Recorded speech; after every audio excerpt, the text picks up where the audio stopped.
नमस्कार दोस्तों, आप सभी का स्वागत है।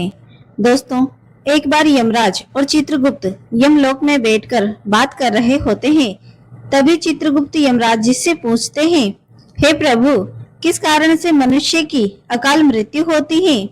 कौन से मनुष्य को संतान सुख नहीं मिलता है और कुछ मनुष्यों की मृत्यु शिशु अवस्था में ही क्यों हो जाती है? इसके पीछे क्या कारण है? तभी यमराज चित्रगुप्त को बताते हैं, हे चित्रगुप्त, तुमने उचित प्रश्न किया है। इन सभी प्रश्नों का उत्तर मनुष्य की आदतों में छिपा होता है। मनुष्य जिस प्रकार का आचरण करता है, उसे उसी के अनुसार सुख और दुख भोगने पड़ते हैं। मनुष्य की अकाल मृत्यु होने के पीछे भी उसकी आदतें ही कारणीय होती हैं। तुम्हारे सभी प्रश्नों के उत्तर बताने से पहले मैं तुम्हें एक कथा सुनाता हूँ। इस कथा के माध्यम से तुम्हें सभी प्रश्नों के उत्तर मिल जाएंगे, इसीलिए तुम इस कथा को ध्यान से जरूर सुनना।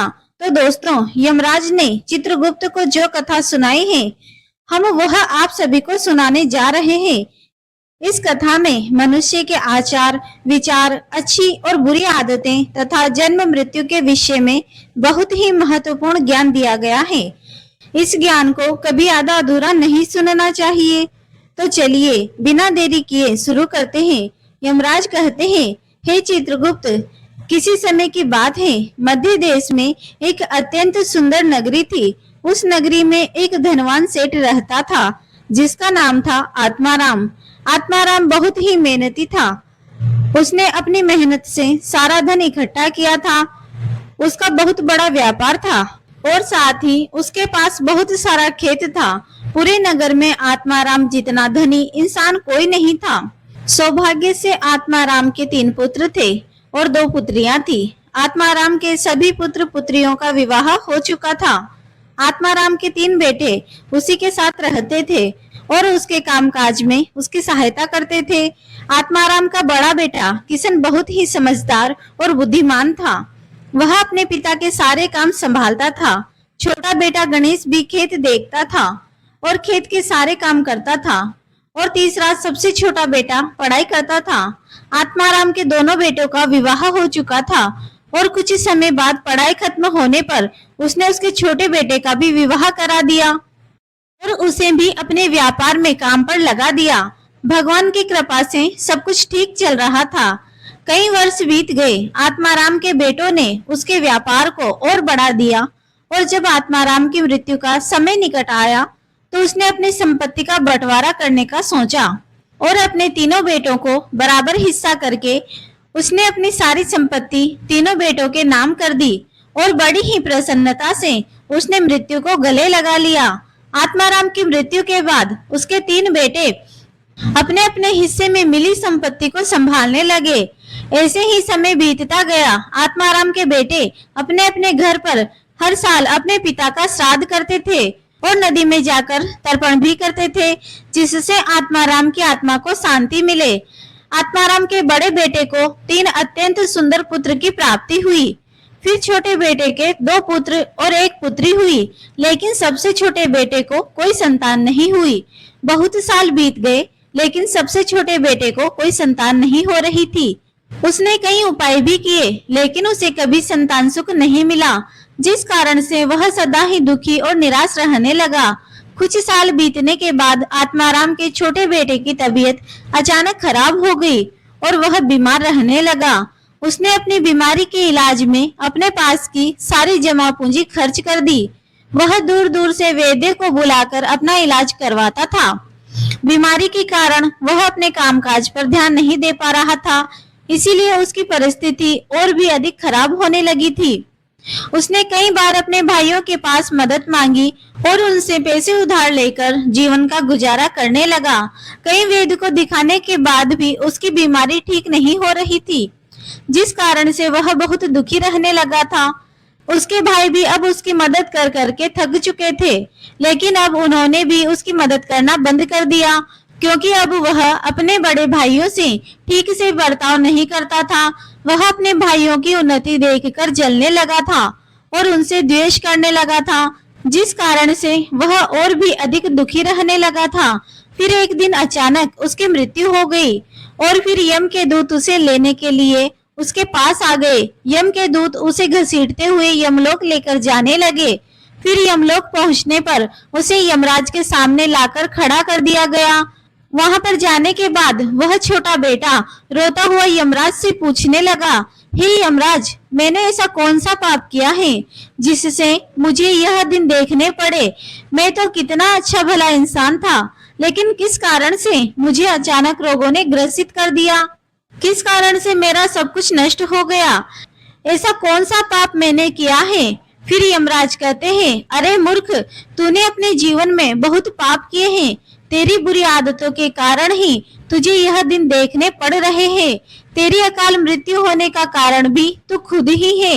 अब मैं तुम्हें बताता हूँ कि तूने शास्त्रों के कौन से नियमों का उल्लंघन किया है, जिस कारण से तेरी दुर्दशा हुई है। जो भी मनुष्य शास्त्रों के नियमों का उल्लंघन करता है, उसकी भी दशा तेरी जैसी ही होती है।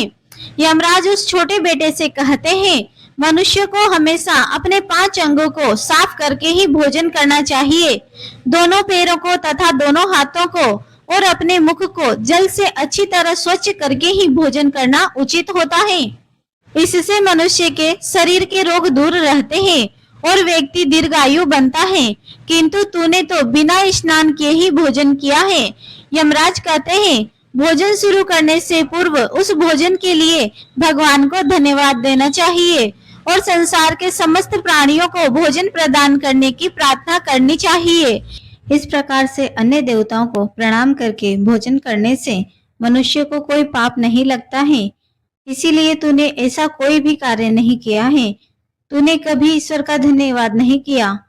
तूने कभी प्राणियों को भोजन नहीं दिया, कभी तेरे द्वार पर आए भिक्षुक को अन्न नहीं दिया। इसी कारण तेरी यह दुर्गति हुई है। यमराज कहते हैं, जमीन पर बैठकर भोजन करना ही श्रेष्ठ होता है। बिस्तर पर बैठकर भोजन करने से मनुष्य के शरीर में रोग उत्पन्न होते हैं और उसकी आयु कम हो जाती है। तू बड़े आराम से बिस्तर पर बैठकर भोजन करता था, इस कारण से तेरे शरीर में रोग निर्माण हुआ। शास्त्र कहते हैं कि दहलीज पर बैठकर भी भोजन नहीं करना चाहिए, किंतु तूने इस नियम का भी पालन नहीं किया, जिससे तेरी धन संपत्ति भी नष्ट हो गई। दहलीज पर बैठकर भोजन करने से धन का नाश होता है।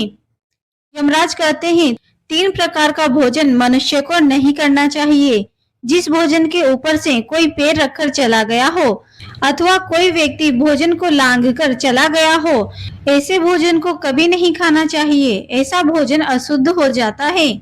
ऐसे भोजन को पशुओं को खिला देना चाहिए। दूसरों के द्वारा लांघा गया भोजन खाने से मनुष्य की आयु कम हो जाती है और उसके शरीर में भिन्न भिन्न प्रकार के रोग उत्पन्न होते हैं। यदि भोजन में बाल निकल आता है तो ऐसा भोजन त्याज्य हो जाता है। यदि अन्न में बाल निकलता है तो उसे ईश्वर को कभी प्रसाद के रूप में नहीं चढ़ाना चाहिए और न ही स्वयं खाना चाहिए। ऐसा भोजन प्रेतों को प्राप्त हो जाता है। यमराज उसे कहते हैं, दूसरों के लिए परोसा हुआ भोजन भी नहीं खाना चाहिए। जो मनुष्य दूसरों का भोजन छीन कर खाता है अथवा किसी को दिए बिना ही स्वयं उस अन्न का उपयोग करता है, उससे देवी अन्नपूर्णा रुष्ट हो जाती है। भोजन सभी में बांटकर खाना चाहिए। दूसरे के हिस्से का भोजन करने से मनुष्य के पुण्य कर्म नष्ट हो जाते हैं। इसीलिए तूने इनमें से किसी भी नियम का पालन नहीं किया। इसी कारण से तेरी आयु कम हो गई। शास्त्रों के अनुसार दिन के समय में मनुष्य को उत्तर की ओर मुख करके मलमूत्र का त्याग करना चाहिए। यदि रात्रि के समय मलमूत्र का त्याग करना हो तो दक्षिण की ओर मुख करके करना चाहिए। मलमूत्र का त्याग करते समय हमेशा अपने सिर को ढक कर रखना चाहिए।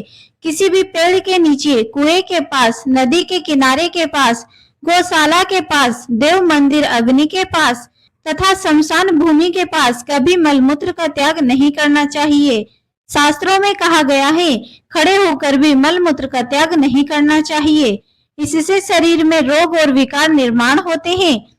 इसके साथ ही पूरी तरह से निर्वस्त्र होकर भी कभी मलमूत्र का त्याग नहीं करना चाहिए।